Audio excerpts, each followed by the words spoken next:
Hello and welcome to Farmers After Hours, Boosting Your Bottom Line. I'm Kate Teal with the Michigan Foundation for Agriculture. This is a special project of the foundation, and we're happy and pleased to partner with Greenstone Farm Credit Services. This evening, we're pleased to have Amber from Greenstone with us. Amber, would you like to introduce yourself? Sure, thanks, Kate. Like you said, I'm Amber Eklund. I work with Greenstone Farm Credit Services in the marketing department. So I have the privilege of helping with different outreach and sponsorship opportunities with Greenstone partnerships and, working to provide different resources and opportunities in partnership with organizations like Michigan Farm Bureau. So we're excited to sponsor this webinar series and hear from our experts this evening. Thanks so much, Amber. Very excited to have some experts with us this evening. If you've tuned into the series thus far, hopefully you've found some nuggets of gold or wisdom in each of their mini sessions over the last 5 weeks. We're certainly excited to hear from them tonight. So without further ado, I'll have each of them go ahead and introduce themselves briefly, starting with Mike. Okay, thanks. Hello, everyone. My name is Mike Nacito. I'm a farm loan officer at Greenstone. I work out of our Ann Arbor office, and so I cover Washtenaw and Wayne counties, help farmers with all of their financing needs, from real estate loans to lines of credit, equipment loans. And my topic was about business planning, which we'll get into a little bit more later. But yeah, I've been with Greenstone for 10 years and learned a lot from my customers. So thanks for having me. Thanks so much, Mike. We'll go ahead and hear from Wendy next. Hi, I'm Wendy Whelan. I'm with MSU Extension, located in Northwest Lower Michigan, working on community food systems issues, but I'm also a business counselor for a newer part of MSU that you might not be familiar with, which is called the Product Center. And we offer confidential and no-cost general business counseling to food and farm-based businesses throughout Michigan. Kate had asked if what our financing and fundamentals background was, and as a trained business counselor for the Product Center, we definitely have that background. I also had the opportunity to be a small business development center consultant in the past, so I'm happy to be here this evening. And we're happy to have you. Thanks so much, Wendy. Next, we'll hear from Jamie. Hi, I'm Jamie Rayrick. I work at the Michigan State University Center for Regional Food Systems and manage a program called the Michigan Good Food Fund, which is a loan fund to support healthy food and farm businesses. And I get to work with those creative entrepreneurs every day, as well as a lot of the folks on the call, and try to help make connections for improving businesses and supporting you financially.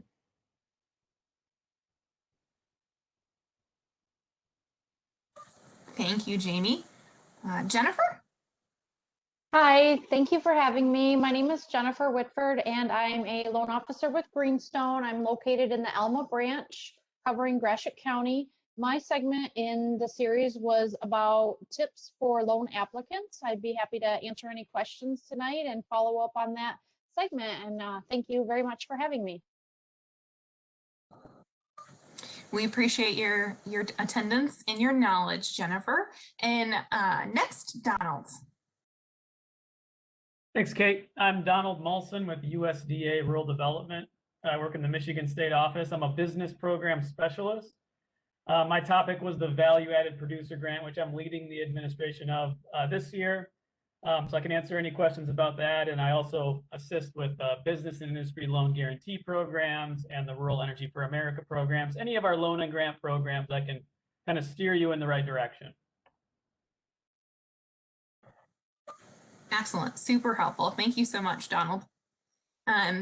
Next, we'll go back through our panelists, and they're going to share with us their top 2 to 3 takeaways from their mini session. So if you haven't joined us to date throughout the Farmers After Hours Boosting Your Bottom Line series, pay attention to what they're saying, because it may benefit you to go back and listen to some additional deep dive content from them in the various weeks that their presentations were viewed. So without further ado, we're going to hear from Mike first, and he covered building your business plan. Okay, thanks. So my top two takeaways from my presentation, number one, I mentioned SMART goals, which stands for specific, measurable, attainable, rewarding, and time bound. And as you're going through business planning, thinking about those measurements can provide some clarity through the business planning process. And then secondly, I'd say getting your team right. It's crucial from the beginning stages to have people around you that are supportive. For example, a mentor, maybe someone who's doing something similar to what you want to do or what you are doing. You can bounce ideas off of. Also, an accountant, a lender like myself, and then maybe experienced family members or friends that maybe have expertise in production agriculture or other areas of business in general that can just help you along the way. And then a top tool that I didn't mention in my presentation, but it would be valuable to mention now, is it's called AgPlan. It's from, I believe, the University of Minnesota. And that's at agplan.umn.edu. And that really will walk you through step-by-step a more formal business plan. And it comes with some examples for each sections that can help take away some of the anxiety and stress that goes into business planning. So just thought that'd be useful to mention. Thanks. Excellent. Thank you so much, Mike. Next, we'll hear from Wendy, who covered exploring funding sources for us. Thanks, Kate. Well, it was hard to choose the top two items. I learned a lot in preparing for this session. Coming from a traditional commodity small dairy farm background, I didn't really realize the breadth of the funding sources that are out there for different kinds of agriculture. So my top two takeaways that I'm going to point out are a couple of resources. The first of which is from my colleagues at Michigan State University's Center for Regional Food Systems.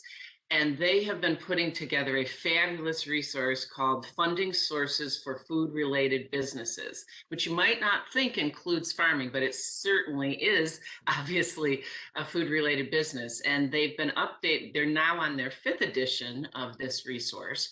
It's available on our MSU Extension website by just searching for that title. And it has so many of the resources that I pointed out during my presentation, that some of which will be recognizable, the traditional ag lenders, some of which that are on tonight's call, and others that you may have never heard of or even considered to be a source of funding for your farm. So I would really stress getting a hold of that. It's a free PDF, downloadable, easy to find. And if you can't, just reach out and we'll get you there. The second one is a very similar resource that's broader than Michigan, but certainly includes some of our options in Michigan. And that is from the organization that is called beginningfarmers.org.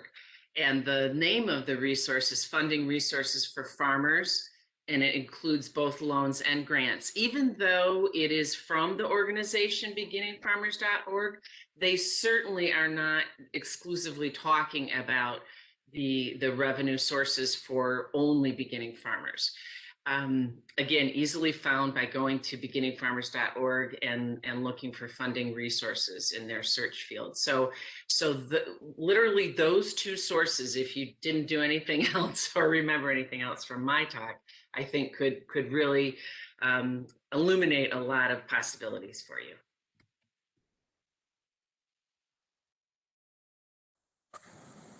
Thank you for sharing those tips and tricks, Wendy. We certainly appreciate it. Next, we'll hear from Donald, who presented on decoding USDA programs. Yes, I did. And particularly the value-added producer grant is kind of what I talked about. And if anyone has questions on the REAP grant, I can help you with that. Penny was not able to be here today, or Lisa, excuse me. So my biggest takeaway is on the value-added producer grant, and I'm speaking to someone, who's going to be applying for this grant. I know it can get very confusing. It's kind of a big, complicated project. Kind of the 4 takeaways on just that, if you want to kind of organize your project on paper first, is figure out what your commodity is, your raw commodity that you're growing. Figure out what product you're going to be marketing as the value add. How it qualifies on one of our methodologies that I talked about. Once you have those 2 things figured out, figure out your market, how you're going to expand your market. Are you selling to new customers in your area, a new area, something like that? And then the 4th thing is to, figure out your budget. What budget items are you going to include in your grant request? Are they eligible? Are they realistic? How long is it going to take you? That sort of thing. And the second thing is, if you have questions about the grant, just reach out to us and we can tell you if it looks like a good plan or not. And that's pretty much it. Thank you, Donald.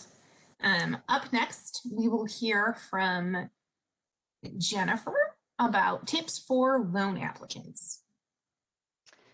Hi, so my tips for loan applicants segment talked about coming prepared. I think the biggest 3 takeaways is going to be coming prepared for your application, coming prepared with your expectations, be realistic, making sure that you have a balance sheet, you have some cash flow projections, you have your income tax returns. Even if you're starting a new business, your personal financial history is going to be very important.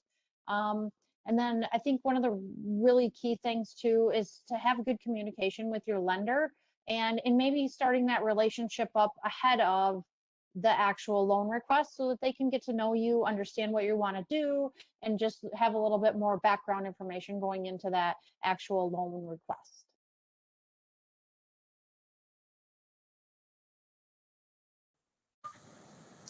Great tips, Jennifer. Thank you so much.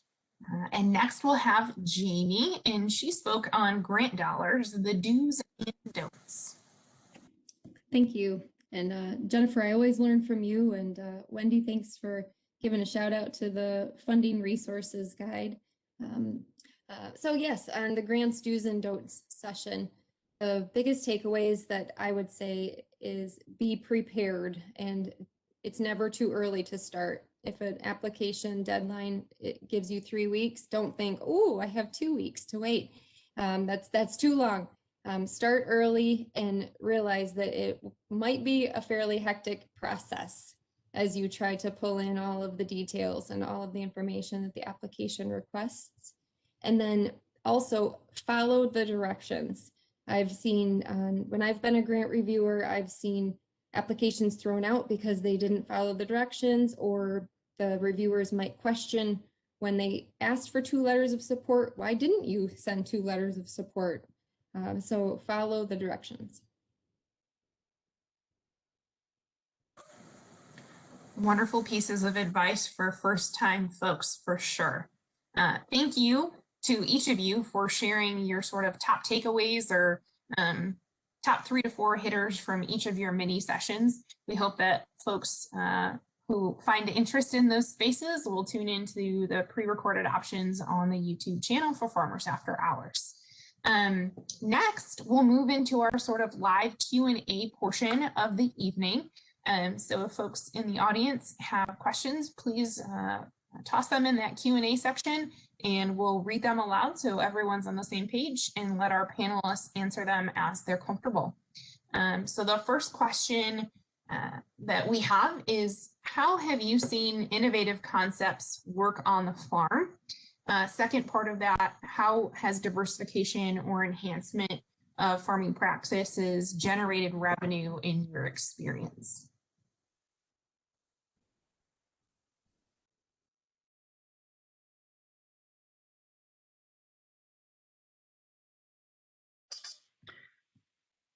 I can tackle that first one, Kate. One of the most innovative things that I've come across in working with growers in the past few years anyway, has been the application of the lean concept, which came out of manufacturing, to farming. And there's a fabulous book, that's kind of the place to go to start thinking about this, by Ben Hartman, called The Lean Farm: How to Minimize Waste, Increase Efficiency, and Maximize Value and Profits with Less Paperwork. And you can get it as an audiobook, which is fabulous. You can, listen to it while you're in the tractor or milking cows. But the concepts of lean and how it's just kind of human nature with any complex processes like running a farm, that we have inefficiencies, and it's when you start thinking about that and little places that you can be more efficient, they're so likely to be additive, and you really find some places where they will translate into bottom line and increases in your revenue. So that's one thing that, if you haven't ever considered it, I would encourage you to look into lean farming as a concept, and other people are writing about it as well besides Ben Hartman, but he's I think seen kind of as the father of the movement, so to speak. Wendy, our group with Extension and the Product Center just hosted a session on lean farming last week. So that recording will be available as well on the MSU Product Center website coming up. But that's a great idea.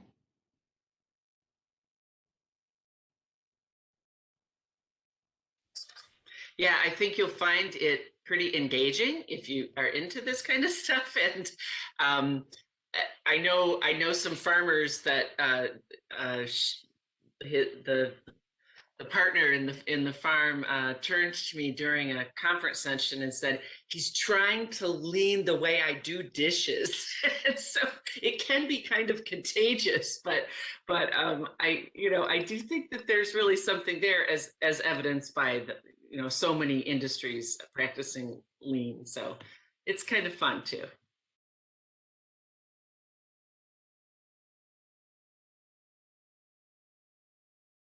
From a financial standpoint, I really think that diversification or enhancing your farming practices can be a great way to generate increased farm revenue. But at the same time, I think that it's important to make sure you're looking at all of the aspects of that. You're planning it out. You're working through Mike's segment on business planning, making sure you're measuring your goals, and you're just going into the project or the diversification or whatever change you're making in your farm. You're going into it eyes wide open, you're prepared, and you're setting realistic expectations, because you have to prepare for everything. And if you're not prepared for everything, sometimes it makes it very difficult. But I do think that looking at diversification and other enhancements or opportunities to grow beyond normal channels, I think it's great.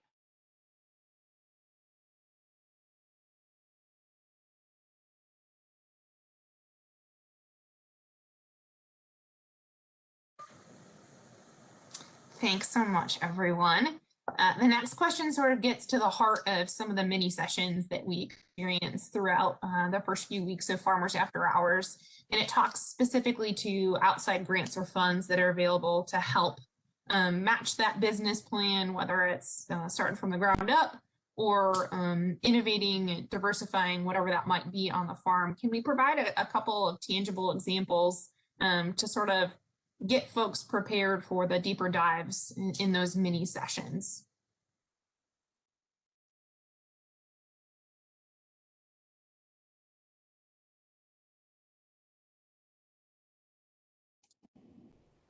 I think we can start with the Michigan Department of Agriculture's Value Add and Regional Food System grant that's open right now, closes March 18th. that really allows that farm business to expand, offer additional production line, or look at that regional food system and try to determine how we might be able to bring in more healthy foods into a community that has not so good access right now. So our USDA rural development grants, obviously, as well, the value added producer grant. That's kind of the name of the game when someone's looking to apply for this grant. They're looking to increase their revenue to the producer with one of these grants, diversifying their farm. And going back to that first question, a lot of times we get grantees that tell us how much more they learned about their business just because of having to build a business plan, having to build a marketing study or a feasibility study, going through 2 or 3 years of going through their expenses and submitting them for reimbursement. They become more efficient. They learn where their revenue comes from, where their market is, and how they can become better overall, more profitable. So it all kind of goes hand in hand. And then, obviously we have our REAP grant where, we can cut down some of those energy costs with renewable energy and, make them more efficient overall.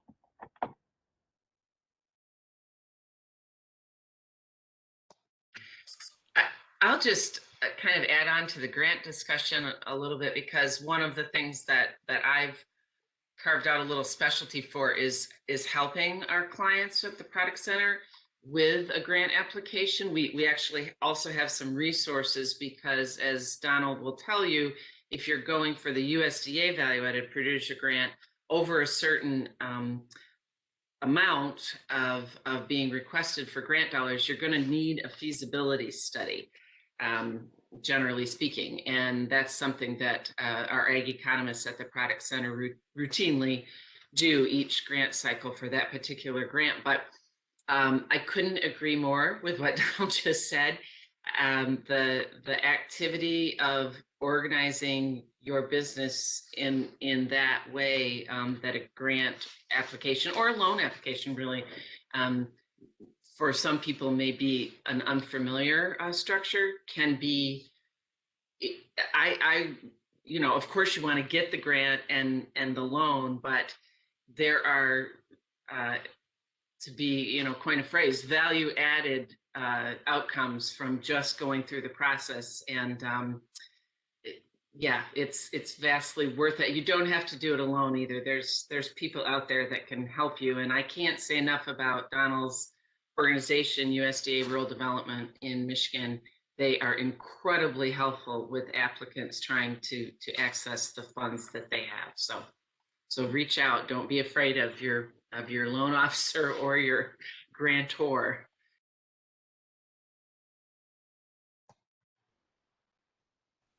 From a lending perspective, other ways of funding, like for example, buying a piece of real estate, Greenstone or another lender can partner with Farm Service Agency in a couple of ways. One could be a loan guarantee where a down payment isn't quite as high as a typical real estate transaction. That kind of limits a lender's risk. And another way is to do what's called a participation loan, where in some cases we can finance half of a purchase price and FSA can finance the other half, where virtually there's no down payment, you're just paying for some fees. So there's other options in addition to just the typical loan scenario.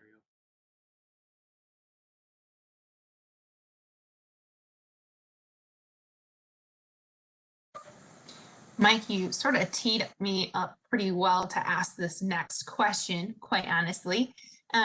So when we talk about farming and agriculture, a phrase that gets used rather readily is your farm team, right? And who you need to have on your farm team to find success, to bounce ideas off of, to potentially help with a process of applying for a loan or a grant.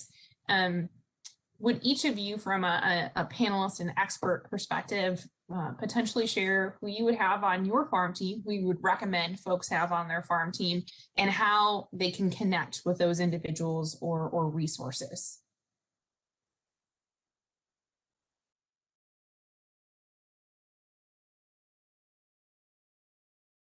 Well, I I'll jump in again. I would seek out the entrepreneur that you most admire, the farmer that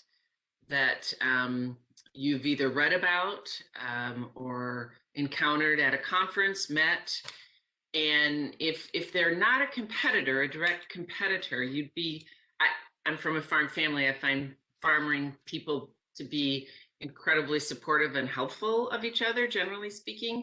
And as long as you're not directly competing against them, you can learn so much from a successful farm entrepreneur. And not to discount any of the experts that are on this panel or that you can reach out to in other venues, but I have learned so much from my farming business clients that has allowed me to become a better business counselor. And I just think there's a lot of peer-to-peer knowledge out there from some really sharp producers. If you can, if you're comfortable asking, and people are usually willing to share to some degree.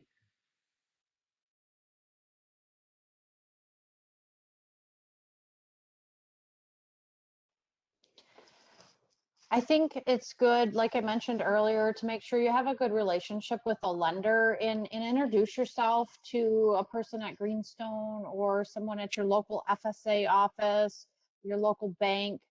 Have a good relationship with a lender ahead of that ask, just because they kind of know some background about your farm.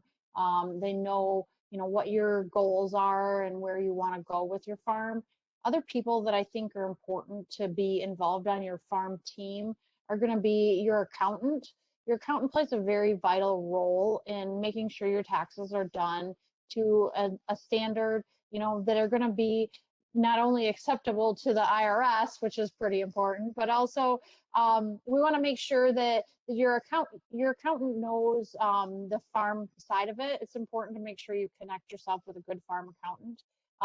In a lot of times when those income taxes are presented to your loan officer, it's going to make a difference.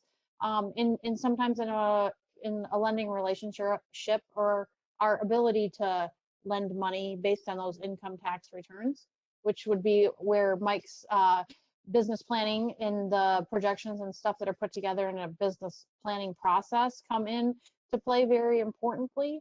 Another important part of a farm business team, I would say, would be an attorney. It's important to make sure that you have structure set up correctly. It's important to make sure that you're protecting yourself from liability, and just make sure that some of those extra mile things are getting taken care of beyond the work that needs to be done every day at the farm. And then there was one more person that just slipped my mind.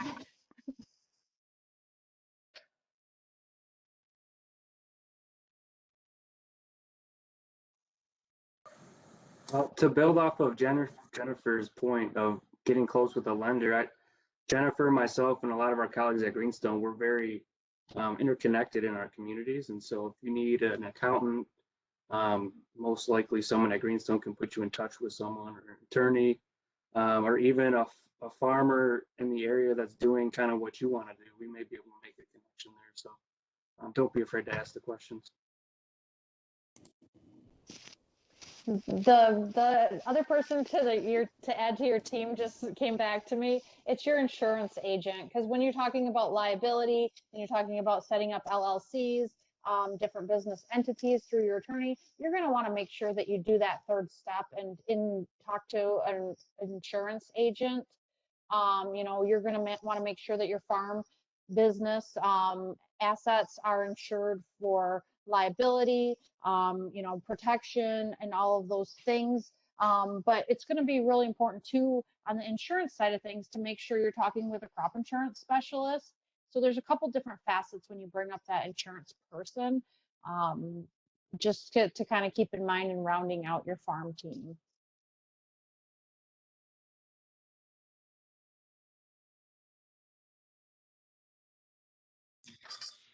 I'll just jump in here because it's really becoming a bigger issue And while this person may not be on your team continually, they could be very important to your farming business plans if you're doing certain kind of diversification with your farming operation. And those would be the intersections of agriculture and tourism, which is typically called agritourism. So the person that I would recommend getting to know is your local planning commission in your township, if you're doing that kind of a business model, your zoning administrator, because I have seen in too many cases, people get pretty far along in investing in a diversification strategy on their farm that does move into those areas, only to find out that they are not going to be allowed to take those new revenue streams into their business operation. So before you start, if that is something you're thinking about, I would highly recommend knowing what is allowed to do in an agricultural zoned piece of property and what isn't.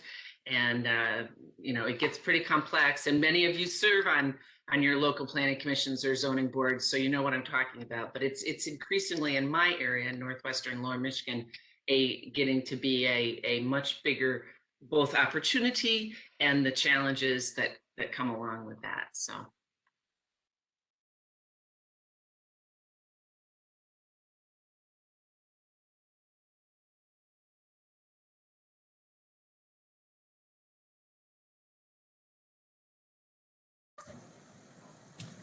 Awesome suggestions of folks to have on your farm team. Hopefully folks take those and tuck them away for future opportunities or chances to grow their farm teams in their space as well.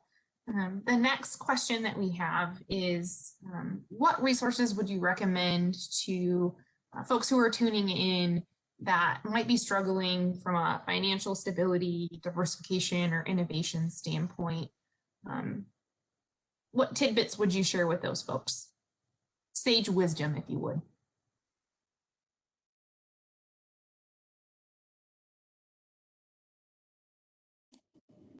I can start this one. I would just repeat what Jennifer and Mike said and make sure that you know your local lender and have a good relationship with them. There's also alternate types of financing available that a lot of folks don't know about. And Wendy mentioned that funding sources for food-related businesses. We speak to that a little bit more. There's community development financial institutions, or we call them CDFIs, that are available that if you have struggled getting access to financing, there's other options out there. So if you've been turned down from your local bank, you might be able to get financing through the CDFI. And if you, I always say, if you all of a sudden get a big order or a really big opportunity, you want to make sure that you have that lender or that person to go to and help you quickly.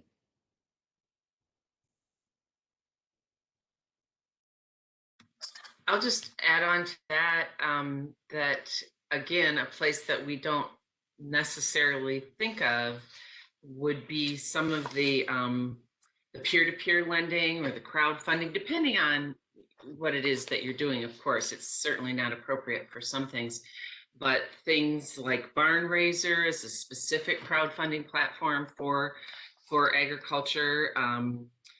There's another one, gosteward.com for that's agriculture specific too. And then you've heard of the things like Kickstarter and Indiegogo and whatnot.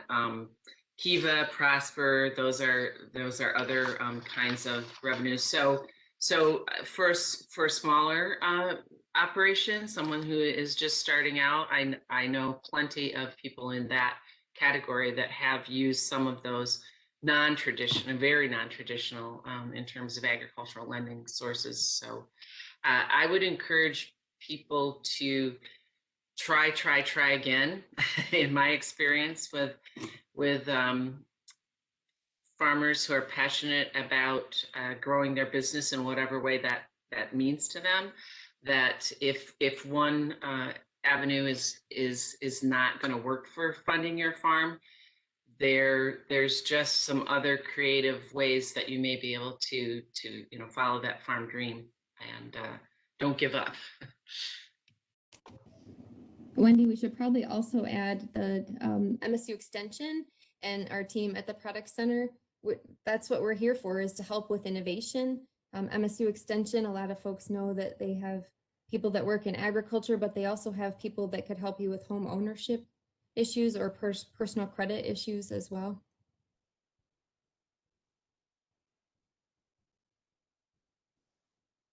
Yeah, I think those are also great resources, Jamie. And I would add that Google, I feel like Google is something we all turn to for everything. So just keeping that in mind when, you know, farmers are looking for ways to be more diverse on their farm, you know, find those innovative and creative solutions to bring in more revenue. Just kind of, you know, do Google search and find creative options and opportunities on your own, because there are so many things you can learn nowadays just by doing a quick Google search and, you know, really taking your farm and operation a step farther just by having that drive and ambition to learn, especially with all the free opportunities out there.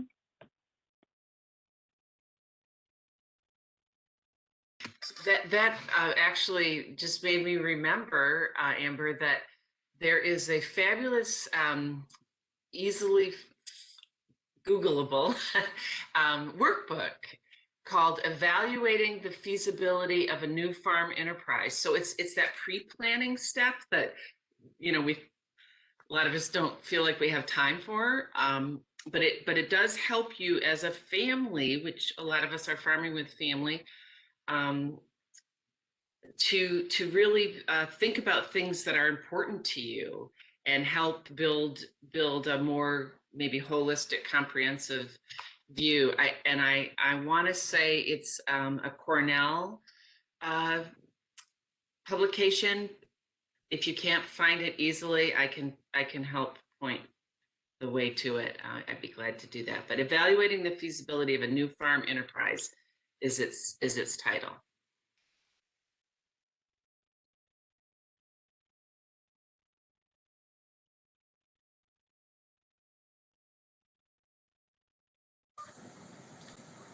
Next question.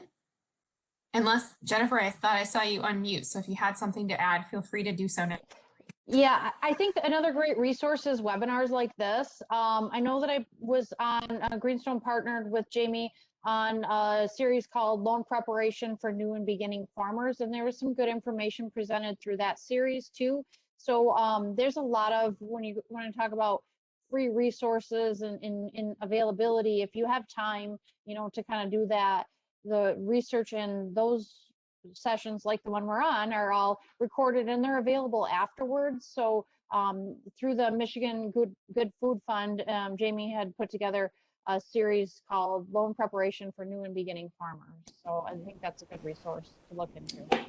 Monday is going to be our last session, and we have David Russ from the Farm Service Agency presenting all about different loan opportunities and tips and tricks for getting financing through the FSA.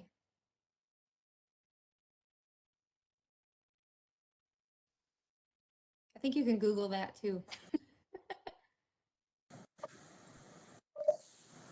Google is so our friend, right? Which actually leads into the next question. So obviously each of you have a wealth of information, experience, and knowledge that you've shared with us through this series and some complementary or additional series that you've been a part of within the agriculture industry here in Michigan. If I'm someone new, young, beginning, experienced, trying to be innovative, obviously a Google search will help in this, but are there other resources or individuals that you feel we should connect with, and what's the best way to find them outside of a Google search, or maybe it's just a Google search, right? How would you recommend connecting with the right people?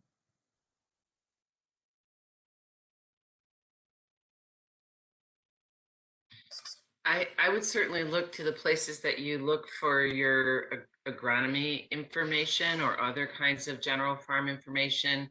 A land grant university, of course, I'm partial to one particular one, but I know there's a lot. I mean, I get fabulous resources from other land grant universities and the research that they're doing. And then outside of the traditional places we think of to go for agricultural assistance, I can't say enough about our colleagues, if you will, that are the consultants for the Michigan Small Business Development Center, if you're viewing this from Michigan, but every state has a Small Business Development Center. It's part of the Small Business Administration of the federal government. So it's your and my tax dollars at work. And the Small Business Development Center offer, again, free confidential business counseling. And while they all certainly don't have an agricultural background, and I'd be the first to say there are some very unique things about farming business, the fundamentals of some of the things that you'll maybe want to be learning about is certainly something within their wheelhouse that they could help you with. And depending on the community that you're in, you also could seek out a similar resource from your local SCORE chapter. That's SCORE, just like a basketball score. These are typically retired people who have they're volunteering their time in your community to assist businesses, again, free and confidential. So just of course, the product center counselors as well are very similarly trained, and there's 9 of us sprinkled around the state that you can get a hold of through our website, productcenter.msu.edu, and connect with one of us to start looking at your options and having a sounding board to listen.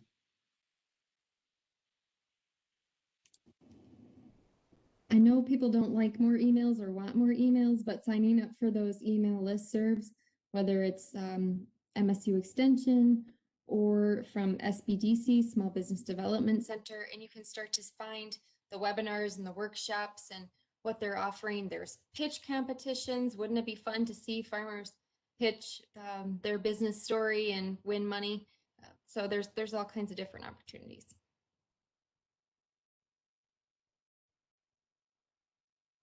And if you're in Michigan, we have a listserv called Food Speak at MSU. You can search for that. And then the Michigan Farmers Market Association has a listserv too. So you'll see about their conferences or different resources. Lots of grants were shared during 2020 when there was a lot of emergency funding coming out. So that's a great way to stay tuned.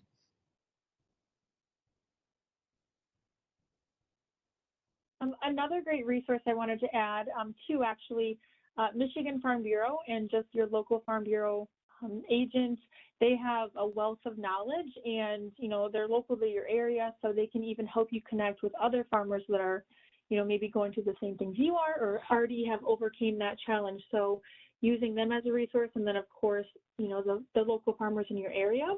And then I also wanted to add Greenstone's Young Beginning Small Farmer Program. We do have resources for, like I said, young beginning and small farmers through our Grow Forward grants. And so that's where you can use, $1,000 if you're a customer, or $500 each year.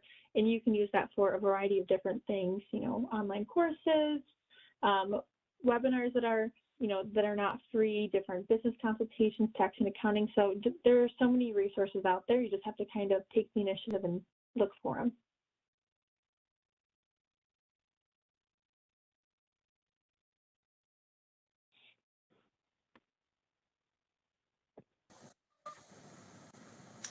As we come close to the end of our time together this evening, I wanted to ask our experts if they had one piece of advice that they would provide someone who's just starting out in the ag food sector, natural resources.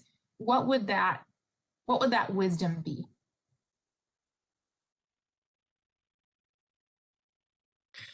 Well, as the daughter of a teacher, a formal teacher, certainly I learned a lot at the knee of my father as well. But education I just, there's so much available, more than when I was starting to learn how to be the business manager on our small dairy farm. Because of course the vehicle that we're on right now, and how connected we can be, and I say this knowing there is not enough hours in the day to do all of the things you need to do, but that's somehow to prioritize your self-development, to becoming more knowledgeable about the type of farming you want to do, through conferences, through podcasts. There's just so much out there, but to educate yourself is in this day and age especially relatively inexpensive, compared to maybe other times in our history. And as Jamie said, you could, not that anybody has time to do this, but you could spend day after day after day after day after day after day learning about different agricultural topics that would be of interest to you.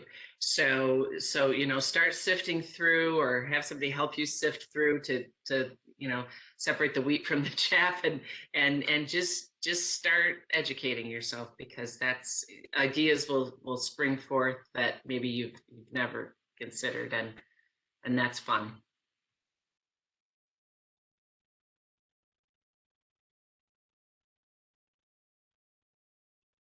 I think and to add on to Wendy's comments, through education and through looking at these resources and in learning about different things, I think it's important to ask questions.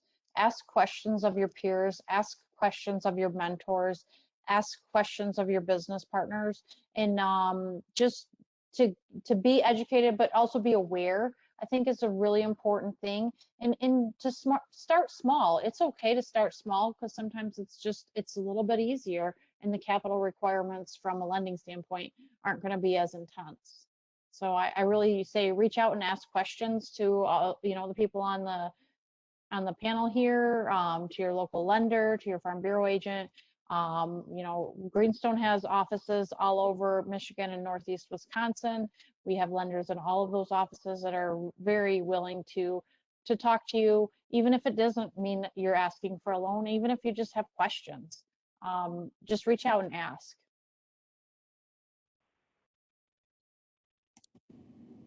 My advice would be, don't forget the business side of your farm business. It's really easy to get wrapped up in what type of seeds you're ordering or what equipment you need, but also it's important to know if you're generating revenue and what's working and what's not working.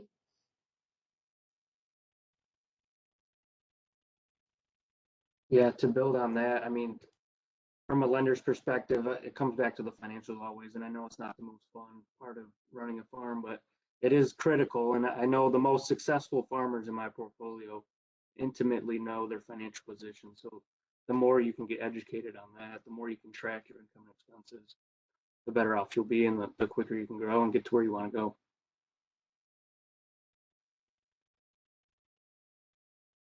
Yeah, I'll just kind of add, I get a lot of questions from farmers on how to get started in value added. And the thing I tell them is to find someone who's gotten a grant, because that's generally where they heard about it, and ask that person to share their success story. Most people that have success doing something are willing to share it. And I guess this kind of goes back to what everyone's been saying is, share that information, ask questions of successful people and your mentors.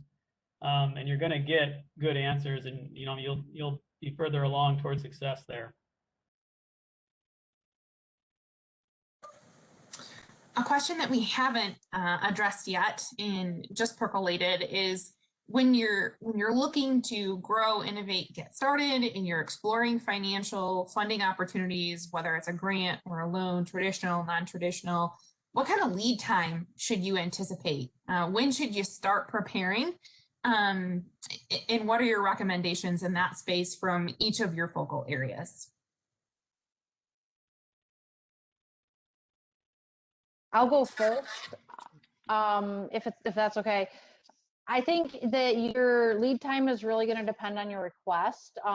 Some requests, depending on the relationship you have with your financial institution. You know, if you have a relationship, if we have your financial information, if you're looking for a request of operating funds, you know, we can do those things in a few days at times.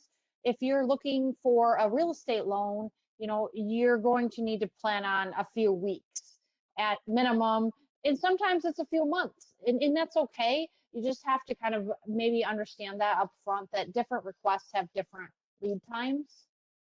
And when we work with the Farm Service Agency, it does take longer, but I really think that those are good opportunities to partner and kind of take advantage of some of the resources that are out there. I'll speak a little bit on the value-added producer grant. You know, it is a complicated grant. If you're going to complete the grant yourself, which is totally possible, it's good to get started as soon as possible. And just a quick note on that. I think I mentioned in my webinar that the deadline is March 22nd. I really just got an email today that we're going to extend the deadline 60 days from Friday.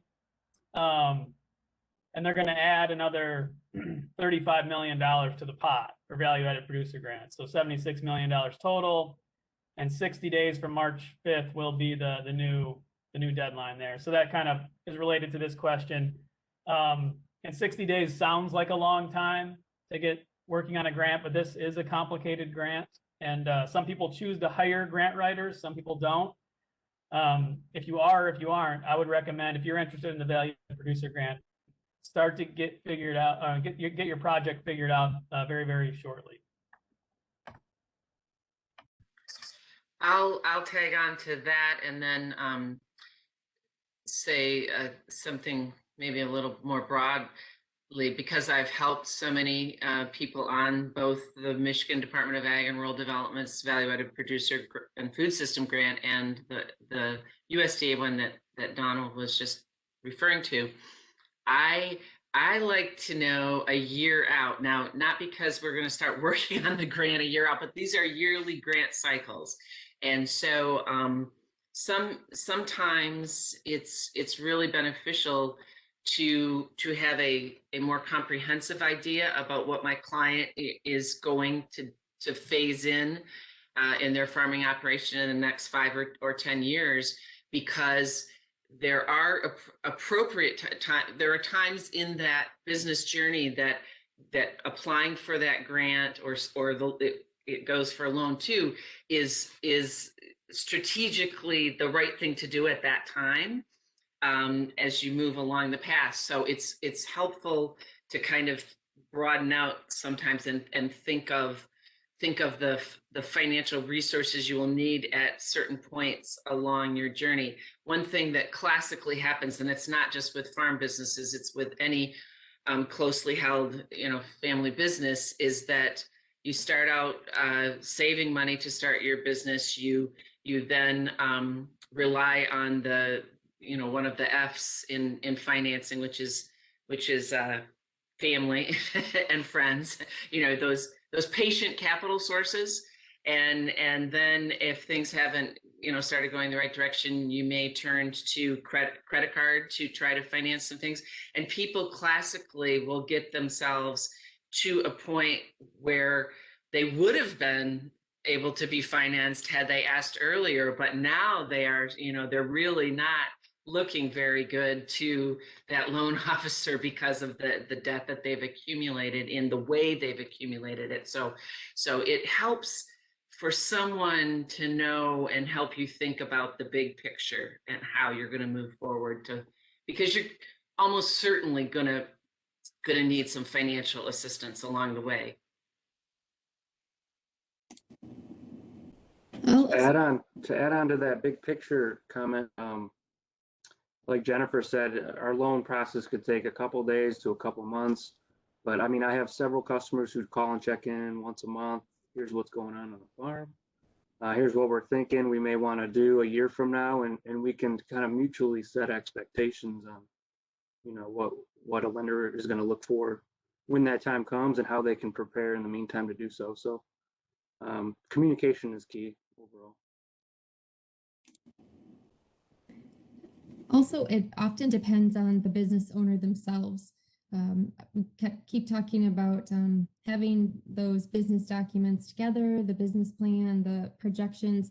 Those are typically what a lender is going to want to see. So if you have nothing in writing or nothing in Excel, then that's going to really delay the time because you have a lot of work to do to get that loan application ready.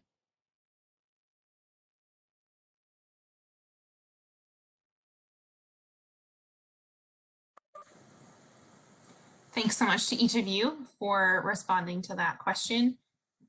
Lots of things in life are variable. This is one of those, but it sort of sounds like the main takeaway is yesterday. So if you could start hopping on that yesterday, it might be helpful as you try to plan forward and really make sure that you've got your ducks in a row to establish that lasting relationship with the individuals that you're working with. So thanks so much for that. The last sort of question that we have is, did we miss anything? Is there anything else that you'd like to share with the audience that you think would be valuable as individuals are looking to boost their bottom line, understanding financial fundamentals in traditional and non-traditional funding sources?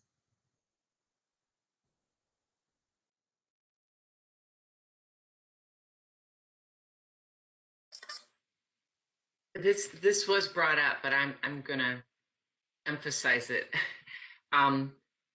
There's a tendency when you start your business that you get to a point in it, maybe that's 3 years, maybe that's 5 years, whatever it is, that the business owner, the entrepreneur feels like, I'm afraid to ask because I feel like I should know this. I feel like I should know what in the world that aspect of my financials are telling me, or what that ratio is telling me.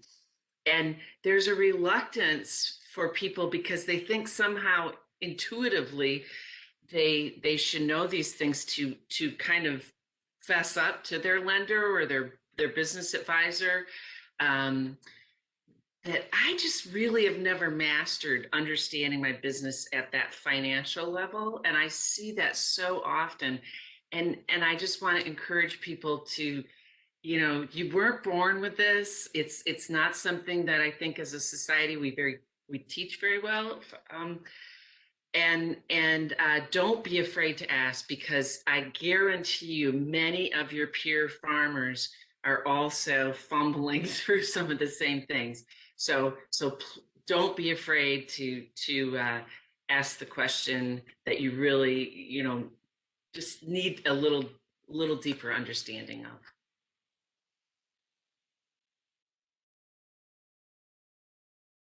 To add on to that a little bit too, I really think it's important to not get discouraged if the initial answer is no. And if the answer in the beginning is no, ask why, understand why, and hopefully the person that you're working with will take the time to explain to you why it is no and what it takes to get to yes. So I really think that there's a lot of resources here on the SWEBEX to look to for different funding options. If it's no with a lender, maybe a community funding institution could help you a little bit better. But have that conversation. Don't just get discouraged and leave off. Ask why and kind of continue doing what you do. In maybe it's just not always a straight path. Maybe it's a little bit of a jagged path to get you where you want to be.